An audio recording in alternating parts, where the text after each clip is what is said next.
Walter Kolch. I'm the Director of Systems Biology Ireland at UCD. It actually more or less just happened. It was not intentional. It was just when I had my first group. Just start interacting with students. They ask you questions about careers and things. So I just sort of slipped into mentorship. I think it depends very much on the dynamic. So the first thing is just to find out what the personalities are, and I think it requires a different approach of how this partnership works. So it's very hard to sort of say one size fits all. So some mentees actually want more concrete advice. Some come with concrete questions and they want to, should I do this? Is this a good opportunity? Or should I go, for instance, to conferences? And how many conferences you should go to? And others come more with things that they want to find out how things work, and that requires a different approach. A lot of people actually do a lot of things already right, and they just need reinforcement and reassurance.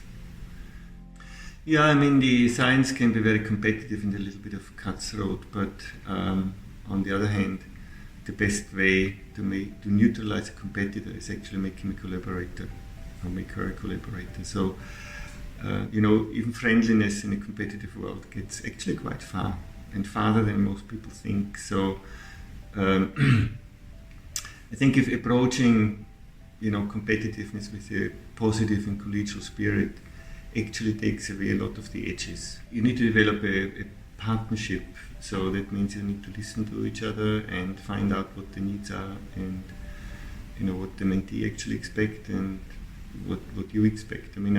I usually want the mentees to be successful. It's really sort of helping them finding out what is right for them. But in general, once you have developed a good relationship, it's more that the mentees actually find out themselves what they want, where they want to go, and the relationship, of course, changes, over time.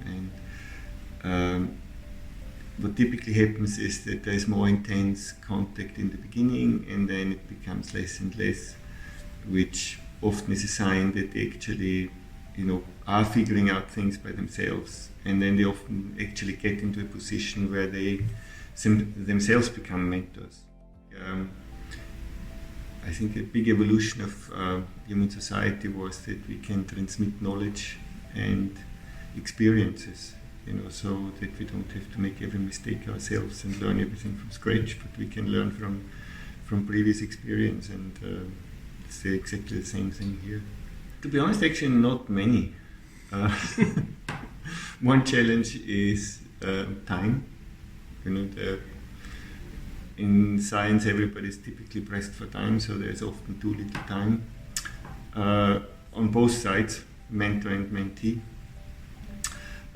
The other main challenge is that things have become more and more complicated, or life has become more and more complicated over time.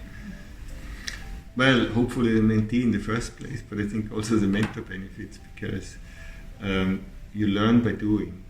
And sometimes just verbalizing things, about talking things, actually also brings clarity to yourself, because I think that's in the nature of a scientist, that you're never entirely sure what you want to be and what you want to do, because it changes.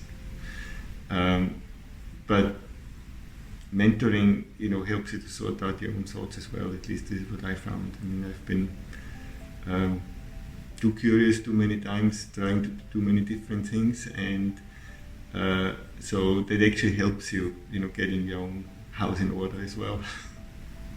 First of all, keep an open mind, try to be constructive, and don't see it as it's different from teaching.